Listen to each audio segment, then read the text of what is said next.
Sunrise Capital has invested in about 300 million of mobile home parks across the U.S. We operate currently in 17 different states and have a lot of fun doing it. So I've been at this thing over 20 years now. I've learned a lot along the ways. I've lost a lot, during the 08 crisis at GFC.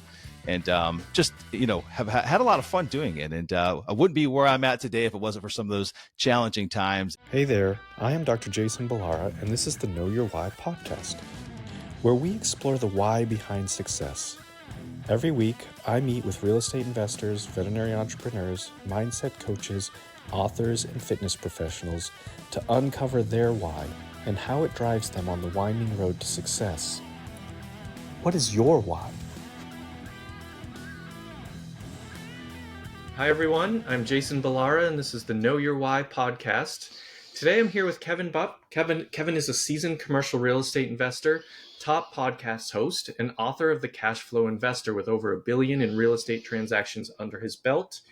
Kevin, you've got a ton of interesting accomplishments. I want to let you talk about it. I want to let you tell your story, but first let me just say thank you for coming on the show. We had you on the show a while back, but it has been a minute. So thank you for coming back, and I'm looking forward to talking today. Yeah, no, I appreciate you having me back again, Jason. And 2 years ago, we were in a very different place, right, than we are today. Yeah. I guess one could argue better or worse. I'm not sure, right, depending. But definitely the landscape looks a little different here 2 years later. But no, excited to be back here. And sure, I'll tell you a little bit about myself, my background, and I'll try to keep it somewhat brief. But I've been I joke all the time with my business partner Brian, the other principal in our group. Joke and always say that I'd never had a real job. I always give him heck about it because he did have a real job for a period of time before he found the better path of going down the real estate road. But the realest I ever got as far as a job was being a bartender in my at the age of 18. In Pennsylvania, you only have to be 18 to serve drinks. You have to be 21 to drink it, which is kind of interesting. But essentially, I got into real estate at 19 is when I got exposed to it. Real estate found me during a period while I was going to community college and tending bar in the evenings, just trying to kind of make my way and figure out what I wanted to do when I grew up. And I surely had no clear direction of what that was going to be. I was just going through the motions, having fun, making money. But again, no real direction of what I wanted to be when I grew up. And just by happenstance, I met a gentleman in our local area, Harrisburg, Pennsylvania, where I grew up, by the name of David. And David happened to be a local real estate investor. He was about 25 years older than I. I met him through my girlfriend, actually. He was dating her mother, so randomly enough. And just got to know David over a period of time and was around him quite often, learned what he was doing, how he was doing it. In fact, I even essentially went to work for him for free is what occurred. I saw what he was doing. I went to a conference with him and I was really excited and intrigued about the real estate industry. I had never read a book on it, didn't know too much other than David owned rental properties. His tenants paid him rent and they helped pay down his mortgage. That's what he always kind of put that seed in my brain of like, my tenants are literally paying off my debt. I own a number of my properties free and clear. They make me this much money on the monthly basis. And this is my job. This is what I do. And he seemingly made a lot more money and was much more successful, I guess you could say, if you define success by wealth, which at that age I kind of did, much more materialistic in nature at that age of like, I want the car, I want to, the cool things, right? Big house. I grew up in a very blue collar, middle class family. And so they both my parents worked. We never went without, had everything we needed, but didn't have excess, right? We didn't have, big fancy houses or fancy cars or anything like that. My parents seemingly always had debt issues. They always would take out too many loans on cars or trade a car in too soon and roll in negative equity. And, looking back, it's just lots of probably poor decisions. Is kind of like the rich dad, poor dad thing I fell into. And this is before that book ultimately came out, but essentially David was my rich dad. Not in a derogatory sense, but my biological dad was my poor dad, as how they thought about money and how they thought about investing. And so, long story short, I started working with David for free for about a year and a half, literally doing everything for him that he needed, admin assistant, dropping off leases, going to Home Depot and picking up supplies, dropping off with contractors on his projects, whatever it was. I was just around him as much as possible. And so fast forward from the age of 19 to about 20 and a half, I bought my first property. It was a single family home with $7,000 of money I had saved up bartending, and used the private lender that I had built a relationship with through David and his network. And that was the start of it. That was really the kickoff point, buying that first property. And I essentially I didn't reinvent the wheel. What Dave was doing made sense to me. I didn't see a reason why I should try to reinvent the wheel and do something different, because he was quite successful in my eyes, and his business model worked. And so that's what I did. I was off and running and buying single family properties like a lot of folks do, getting started, and essentially did that for a number of years. In the first 5 years, I ended up acquiring quite a large portfolio of about 120 single family homes in my early to mid 20s. And then ultimately at that point started delving into different types of commercial real estate, some smaller multifamily complexes, some retail, self-storage, things like that. And, fast forward to today, or I guess fast forward to like 2011 era. I'm going to skip 3 years there. So 2008, 2011 was a very challenging time. We can dive into that, but I don't want to digress here at this point. But 2011 was really a different phase of my journey. Got introduced to mobile home parks, which is where we focus most of our energy and effort today. So 2011 to basically today's point in time, my firm, Sunrise Capital, has invested in about $300 million of mobile home parks across the U.S. We operate currently in 17 different states, and have a lot of fun doing it. So I've been at this thing over 20 years now. I've learned a lot along the ways. I've lost a lot, during the 08 crisis at GFC, and just have had a lot of fun doing it. And I wouldn't be where I'm at today if it wasn't for some of those challenging times and barriers that ultimately I faced back during that period. So that was the condensed and shortened version of roughly, I guess, about 24 years or so of being a full-time real estate investor. 25 years wrapped into 5 minutes of That's it. Story. That's it. It's a great summary, but definitely there's some things I want to dive into there that I think are really good points for people. One, you said this, like, you didn't reinvent the wheel. You met David and saw what he was doing, and he was doing well with it, and kind of living the life that you saw that you wanted. And I think that's probably a really important point for people to understand, like, that are especially like at a young age. If you're thinking about, maybe you don't have a defined career path, maybe you've heard some of these podcasts and like, oh, maybe I want to get into real estate, but like that strategy that that is of finding someone that's doing it and just going and kind of piggybacking off of what they're doing, learning from them, like, it's just such a smart strategy. And like, obviously, again, you condensed it, but like starting there at 19 to where you are now, like, if people can just see that progression and growth and pivot along the way and stuff. But I just think more people could take advantage of that particular strategy and approach. Yeah, I agree. I mean, no matter what you're doing in business, whether it's real estate or business or whatever it might be in life, whatever your path is, there are hundreds or thousands of other folks that have been down the path, that have found a success down that path, that you really need to align yourself with. I mean, you just, again, the many years it might take you to kind of go at it on your own, seemingly you could probably cut it down by 90% of the time necessary by aligning yourself with someone that's already been there and done that. So, and again, that's applicable to any career path or just general path in life that you'd like to take. Yeah. There's so many. I mean, I did it. Like, I went to school, and then I had training programs and things like that to become a surgeon. And there's a lot of that in certain career paths where it's very structured, right? It's like, for a long time I went to school, I paid to learn. But the beauty of something like, doing this as a young person and going into real estate or business or whatever.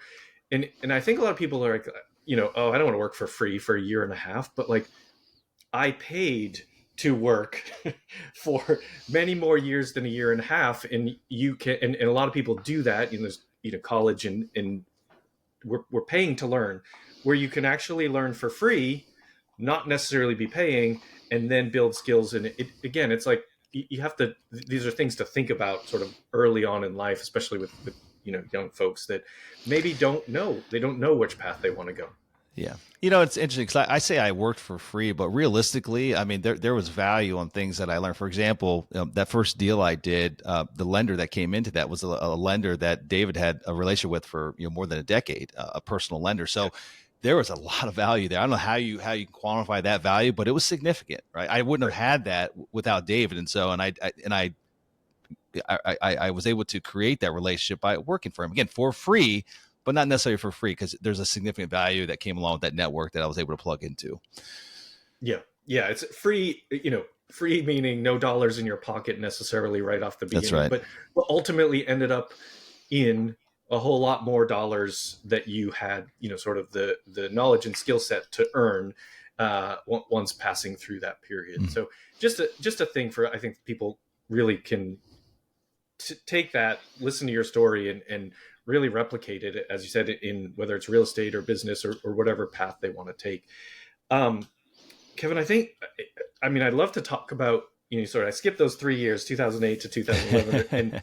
And I love talking about that, so I didn't skip it on purpose. But yeah, no, I actually love talking about it. But it's a whole topic in and of itself. So, right. And I think it's relevant because we just went through, or maybe we're still, coming out the backside of another challenging market cycle in real estate. And I wondered, as someone, I really love talking to people that have kind of gone through both, that maybe what you experienced around 2008, how that, whatever similarities or differences that, you've seen over the last couple of years. And it's been a couple of years since we last chatted. And I think it probably would be great to have kind of your perspective for people that are looking at this maybe from the outside.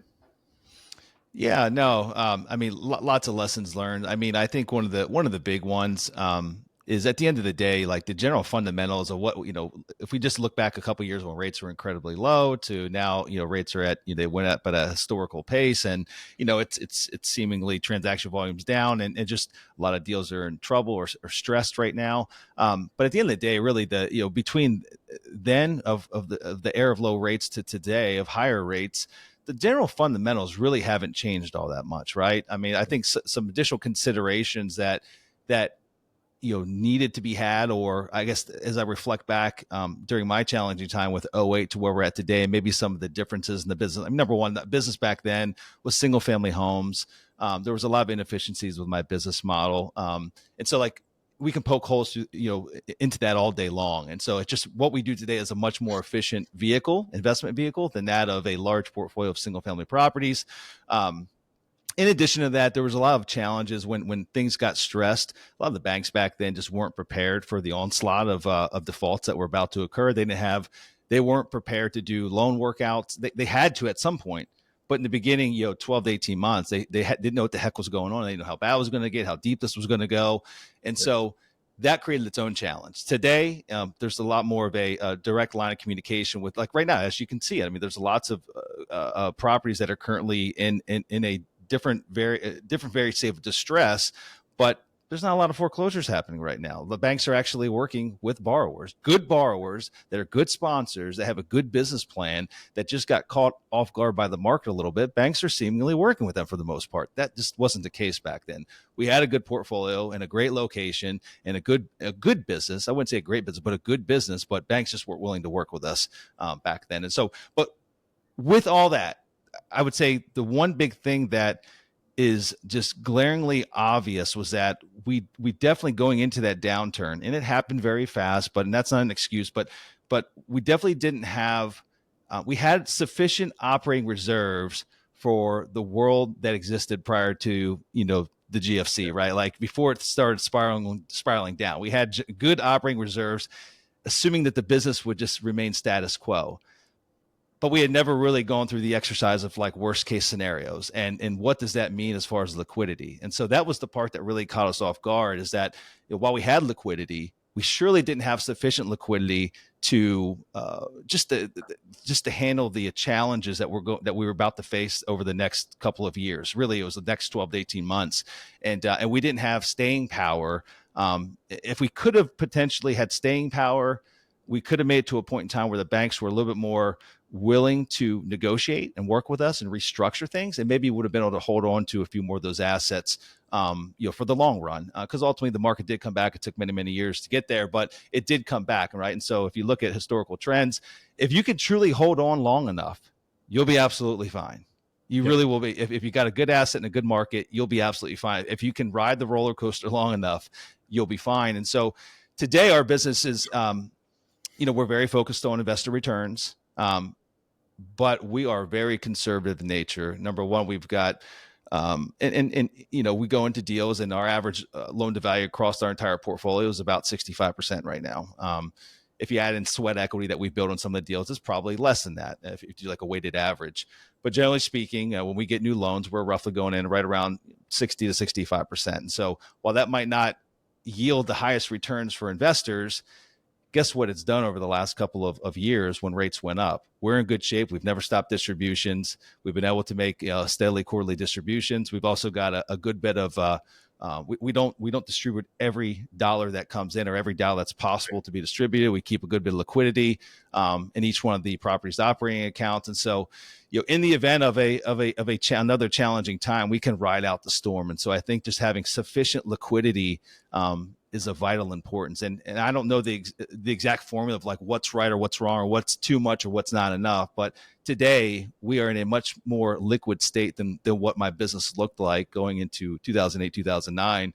Again, we haven't had any problems. I think another reason we haven't had a lot of problems is our leverage point's just been very low. We haven't done any bridge type loans. We haven't done any variable rate loans. And so our portfolio is in a really good position. But again, most of it relates to just being very, very conservative in nature. But that's not, one would have argued back in 2021. It's like, well, guys, why are you guys being so conservative? Because like my investments outperforming yours. Like my investors are making, much higher return on their money.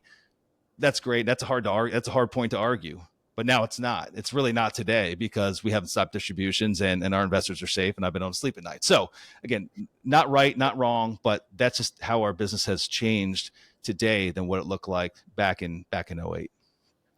Yeah. No, to me, the most, really, I think two extremely important take-home messages of this recent downturn and could say probably similar about 2008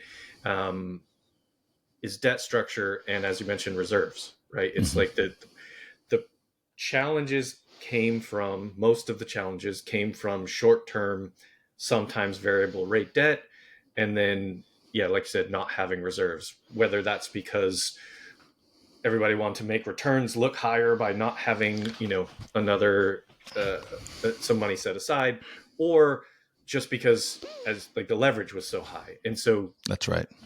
I've had the opportunity to talk to a number of people on the podcast that went through, sort of 2008, survived that, and have gone on to have lots of success, which is a good point in and of itself. You can hit challenges and still go on to have success, because as you said, you just need to be able to ride it out. But the almost every single one have mirrored what you just said. It's like we need to have reserves. We need to be able to ride out the storm, and then everything will be fine. And they all talked about that. They all talked about leverage, and I think it's just I had minimal real estate in 2008. I actually got lucky and sold my house like right before the crash, but it was something that is very, very abundantly clear. If I'm going to take these last couple of years and grab whatever learning lessons I can from them, it's exactly what you just said. And it seems like maybe everybody who's going to have a long career in real estate is going to learn those lessons. Like ultimately, you have to have reserves and you have to be conservative. Yeah, I mean, it's a long-term game, though. I mean, don't get me wrong. Like, you can have pops and you can do short-term deals and make a lot of money, and I think I think the allure of that was amplified in late 2020 after COVID created this frenzy in the real estate world with rates at all-time lows. Like 2020, 2021, 2022 before rates started going up. I mean, you didn't even have to execute your business plan. You might have had a business plan, but you could buy it and literally not do much else other than literally just maybe increase rents a little bit, and you look like a genius, right? You could hit those massive returns, but that's short-sighted. And while that's great, typically that is not the case. And normally it's a much longer term strategy to really create wealth in real estate. It's, again, you can have those lucky short pops, but most of those that if you talk to older folks that have been in it for a long time, it's decades, right? Like it's a multi-decade long game. There's other ways to make, there's if you want to get into an active operating type of business, and there's many out there, right? If you truly are looking for like a lot of cash flow today and a way to either replace an income, there's probably, not going to say better ways, but there might be some more efficient, quicker ways to do that. And I just don't think real estate is it. You can make a lot of money in real estate, just go into it with the right mindset. And I think most do, but many get the allure of just this grandeur vision of, I'm going to do a couple deals and have a couple million in my pocket and ride off into the sunset. So that just doesn't happen all that often. Right. And it did happen for some people, and it did, but I would say that's probably more luck than anything. And yes, as you said, not real execution of a business plan, but the beauty is, like you said, you can do it. It's just a long-term thing. And it's, again, it's just been so interesting to talk to people that have been through or went through 2008 crash and so much more relaxed during these last couple of years than most of the people that were new to real estate. Just you can tell, you'd be like, yeah, I saw it coming. Prices were so high, or we have plenty of reserves, or we have low leverage, whatever the case may be. Learning those lessons and carrying them forward is going to be really the key to kind of continuing that success forward. So I did not see it coming, right? Like, one can argue that I had opinions on like rates can't stay this way forever, right? And I think that was the general sentiment, but like, again, I surely didn't see it coming or when it might happen. I will say that during that period, so it's myself and another principal in our group, Brian Spears, the other side of our house. And if you had to bifurcate our roles within the company, I'm more in the identifying acquisition. And then I also run the operation side of our business. We're vertically integrated. And then Brian's on more the capital raising, investor relations, and compliance side of the house, right? So if you have to split it down the middle. And so, as you know, capital was readily flowing in 2020, 2021, 2022, looking for a home, looking for a return. And there was a lot of, I would say, if there was stress in our internal operations, most of the stress, a good stress, was Brian saying, I've got more money that needs to find a home, and me telling him that I can't get deals to underwrite, man. Like, I don't know what to tell you, but like, we're not going to buy deals. We're not going to buy properties just to buy properties. And so it was very stressful on our side of the house because we would underwrite, 100 deals to find one that maybe penciled out, right? So while we did buy during 2020, 2021, 2022, I would say that we actually sold a number of our, kind of pruned our portfolio and took advantage of what I felt were some crazy price. The price I would have never paid for that asset. Maybe there was a different business plan and they just knew better than I, but kind of like we almost, regress as far as like our size of our company. And so that was stressful because, you watch all these other folks scaling, you're like, is there something I'm missing? How are they getting these deals to pencil? Is my underwriting off? Like, again, I will wholeheartedly agree. There's a lot of people way smarter than I am. And so like, and I truly would internalize that question of like, what are we missing? Like, what are their assumptions versus ours? And I still don't know the answer to that. Like, I have never been able to truly compare apples to apples with maybe deals we missed out, a lot of deals we missed out on. But now looking back, I'm like, okay, well, that was good stress. There was a lot of money that we didn't take that we could have taken, that was just looking for a home. We could have found a home for it. It wouldn't have maybe been the right home. And then fast forward today, that would have had us in a very stressful point over the last 2 years with rates being where they're at and probably taking on some, riskier capital stacks to get deals done and not being able to fully complete business plans in the time frame allotted. And so anyway, so like, again, there was stress there, but now I'm happy that I dealt with that stress compared to maybe the stress that we would be in today with underperforming assets and, lack of liquidity and things of that nature. So anyway, thought it'd be helpful to share that. No, definitely. I think it's that's a good problem to have, I suppose. Too much capital to place, but yeah, your investors, and it's true. I mean, it's really kind of ironic because you had that scenario where people were like desperately wanting to place money and doing deals and things like that, and now, I don't know, actually ask you the question, kind of what your experience has been, but now I think raising capital is much harder, when in fact it probably should have been the opposite.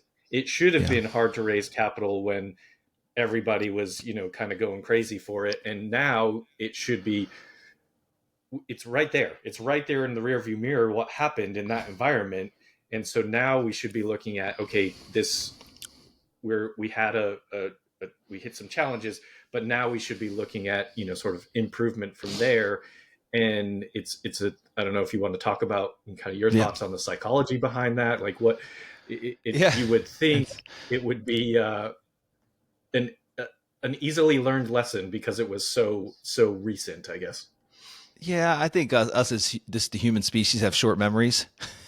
So I mean, it's just when times are good, everyone thinks about the times that were bad maybe a decade ago. They might have lost money in something back then, and they think, oh my god, like the world's on fire, things are going great, and they can never change, right? I just as a human species, I'll leave it at that. I'm not a psychologist. I haven't really given it too much more thought than I know that is, there's truth to that we all have short-term memories. And so even I think even those that have been financially impacted in a negative way over these last couple of years, we could probably go interview those people 8 years from now, or whenever the time comes where we've got another bull run for a 2, 3, 4, 5 year span of time, and they're doing well again.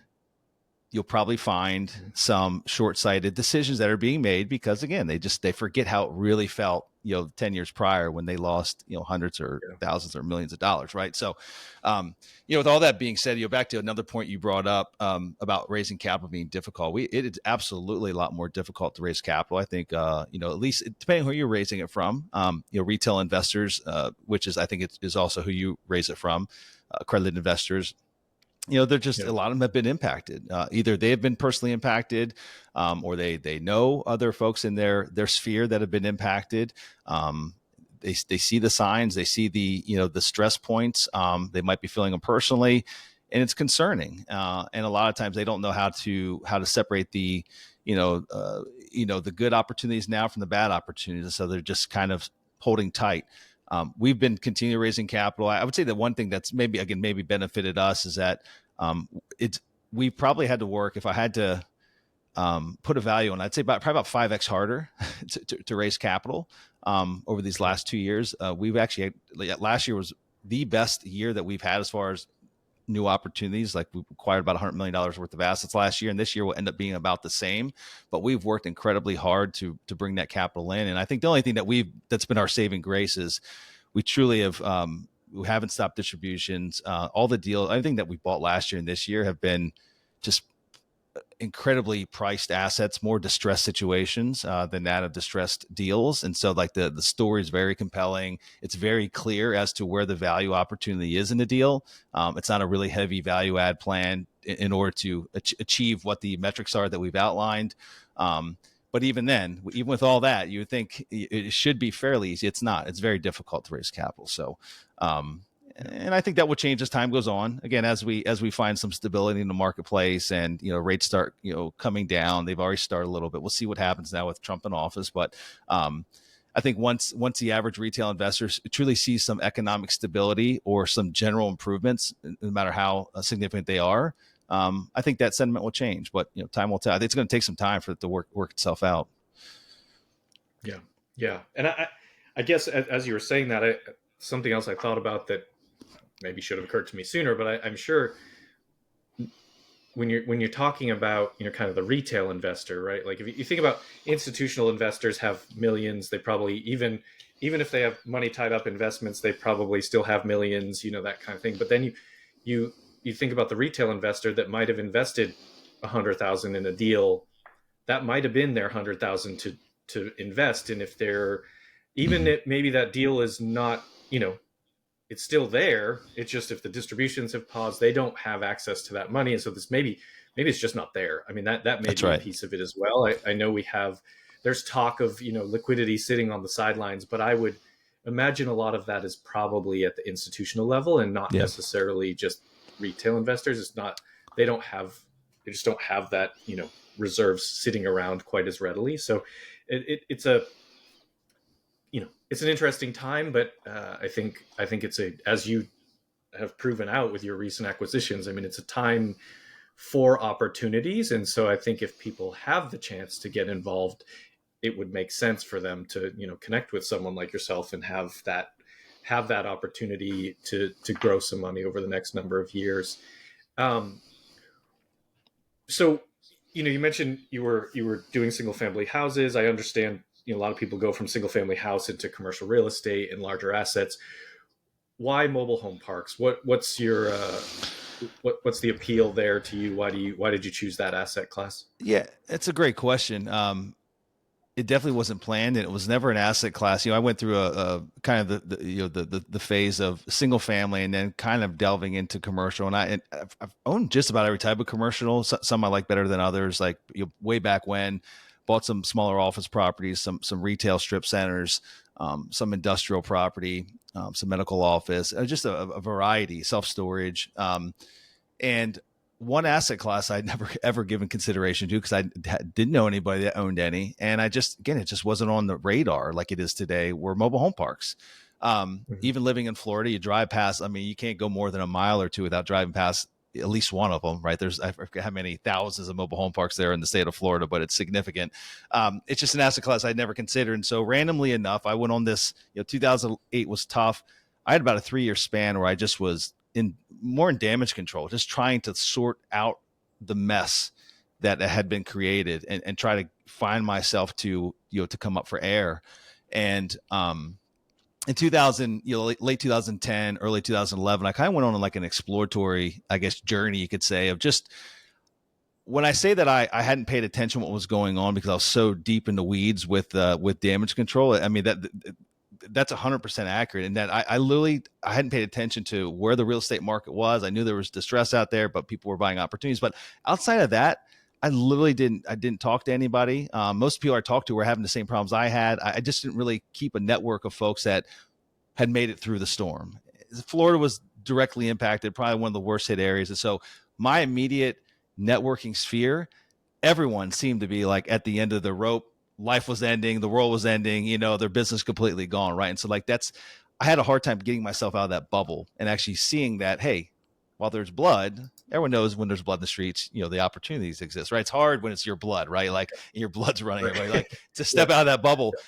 However, I went on this little exploratory mission 2011-ish and just wanted to talk to folks that were out there doing deals today, talk to mortgage brokers and lenders, what do the programs look like today? Because I did know that during this rebuild phase, I did determine that multifamily was going to be the way to go. I'd bought a number of multifamily properties before the crash occurred.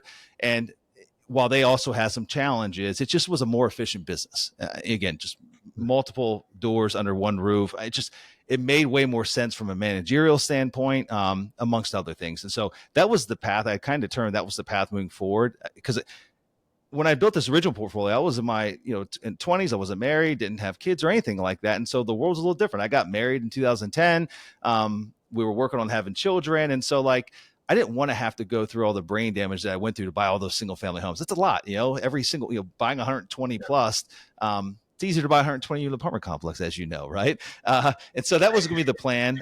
During that journey, I met a guy through a mutual friend by the name of Randy, and Randy had been a commercial lender for like 30 years. I met him for lunch just to, again, learn what was going on. He had retired, but again, he was very plugged into the commercial lending space.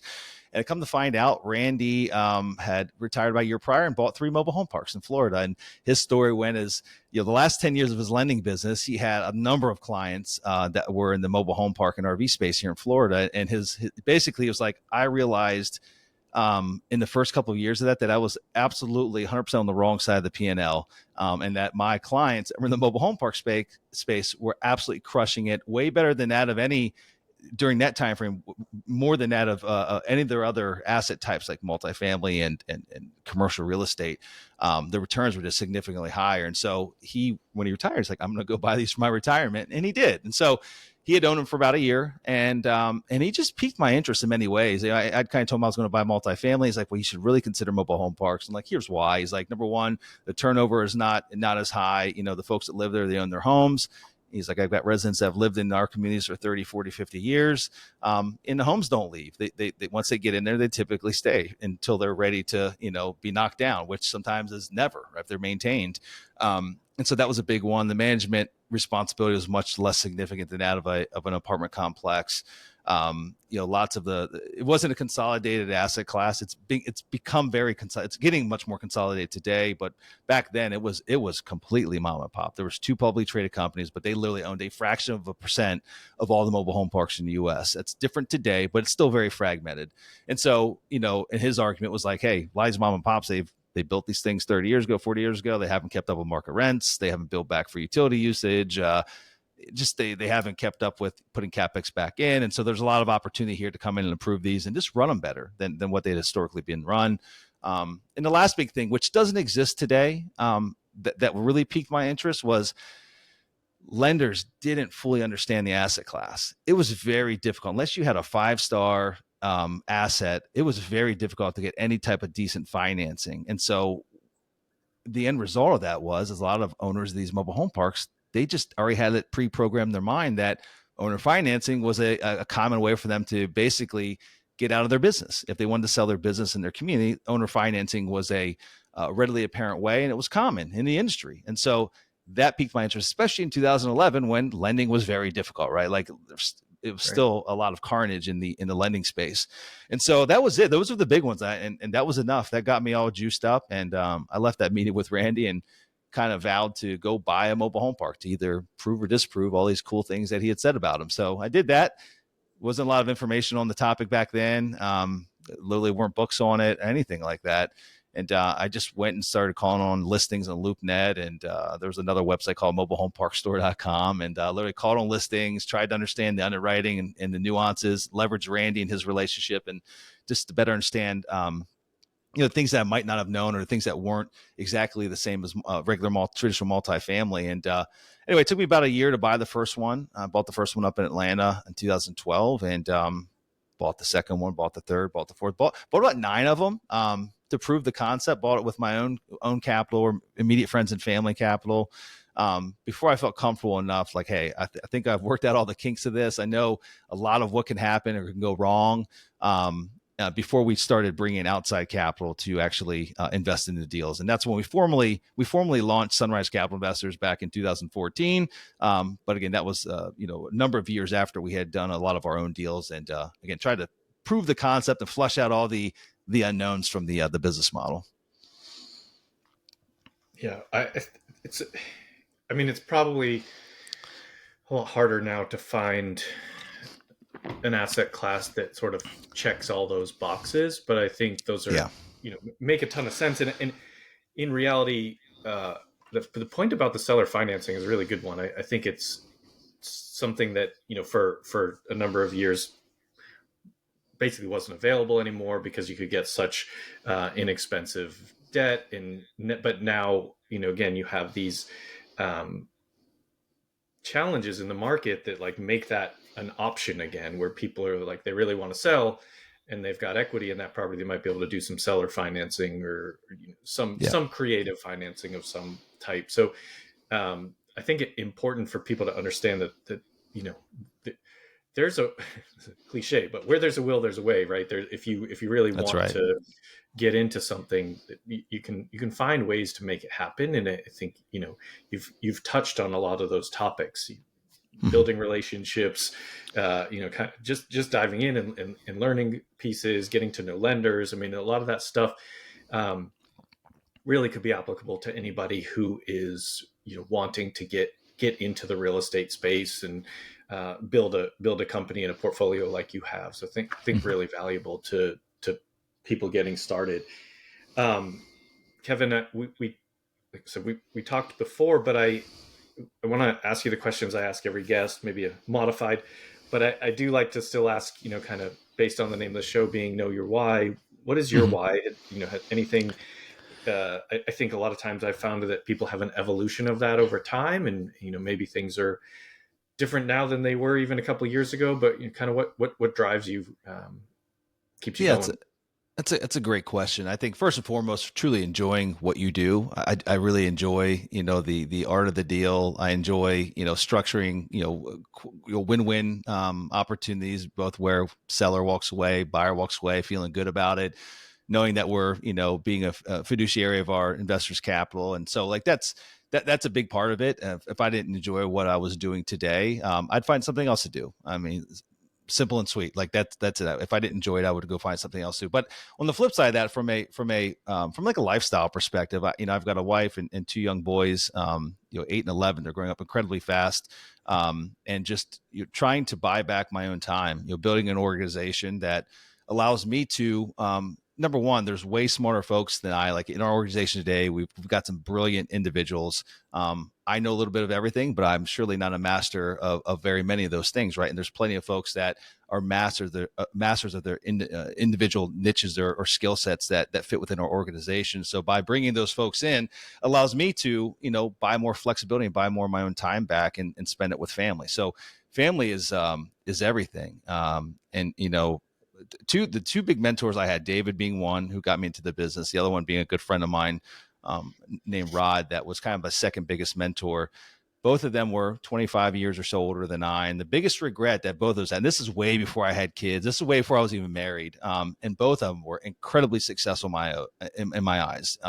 And I really yearned to be like them in many different areas. However, the one area that it seemed to be the biggest pain point that they had, and one that they continued to lose sleep over even decades later, was that they had spent so much time focusing on building their business and had a one-track mind when they were originally doing it, that they completely neglected. Both of them had been through divorces.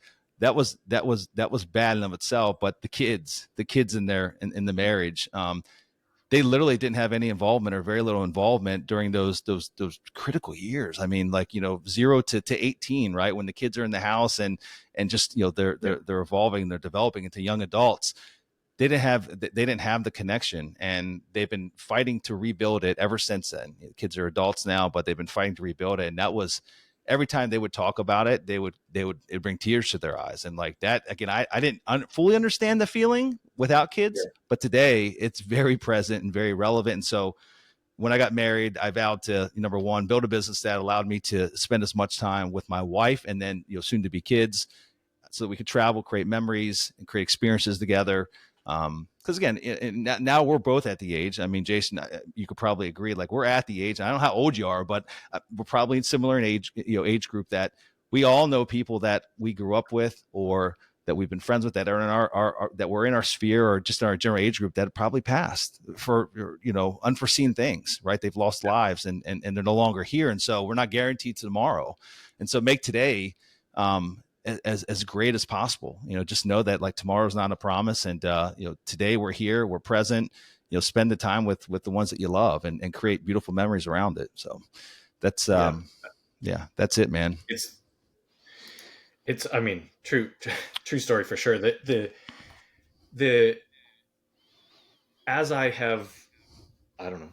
I really think it's the kids that sort of brought this thinking on, but like more and more, all I care about is time. Like the money, the businesses, the investments, like that stuff is a tool to get more time eventually, but also like sacrificing all the time while the kids are young isn't a better option. So it's like, maybe it will take me longer to get to whatever that mythical spot is of like true financial freedom, but enjoying, kind of enjoying them as they're young and growing and being present and all that. Like, yeah, there's nothing really more important to me than that. And so I think, I mean, the point is, you start to like, we're recording this in November, but I turn 50 in January, beginning of January. And it's like, it's a big number, and people, and like, or a big milestone, I guess, a big number too, but a big milestone in the sense that, yeah, it's like, your early years, you're like, I have forever. And then you don't. And you're like, That's right. I got to think about this a little bit more. So yeah, I think really, really great points. Well, Kevin, when people hear this and they want to connect to you, what's the best way for them to reach out? Yeah, so you can go to our company website where you can learn a little bit more about me or what it is we do there at Sunrise. Investwithsunrise.com. You can check out what we've got going on, and we've got a lot of stuff on the website as well. We go through historical deals. We're pretty transparent about deals we currently own, deals we've done and going full cycle with. Even go as far as providing like appraisals and third party reports and a lot of just kind of unique things that you might not see in other websites. But again, just trying to really encompass the full business model of what it is we do and how we do it. And then my personal site, kevinbupp.com. That's also where I host my Real Estate Investing for Cash Flow podcast. You can listen to that there. And but one of those two ways you can track me down, or my name's fairly unique, my last name. And so if you type in Kevin Bupp on LinkedIn or Instagram or Facebook, you shouldn't have a hard time tracking me down. Awesome. Well, we'll have all of that in the show notes so people can find you. I'm sure they're going to want to connect. This was fantastic. Enjoyed speaking with you, catching up with, hearing all of this. I think it's a lot of important stuff for people to pay attention to and just like listen to your journey and can really gain some insight as to looking at this as, really it's a long-term trajectory, a long-term goals. So thanks for coming back on the show, Kevin. I enjoyed the conversation tremendously. Yeah, Jason, thanks for having me, my friends. Always a pleasure to be here. And folks listening, please make sure you connect with Kevin, and it'd be great if you could like, rate, and review the show so we can continue to get great guests. Thank you all for listening. Hey there, I am Dr. Jason Balara, and this is the Know Your Why podcast, where we explore the why behind success. Every week, I meet with real estate investors, veterinary entrepreneurs, mindset coaches, authors, and fitness professionals to uncover their why and how it drives them on the winding road to success. What is your why?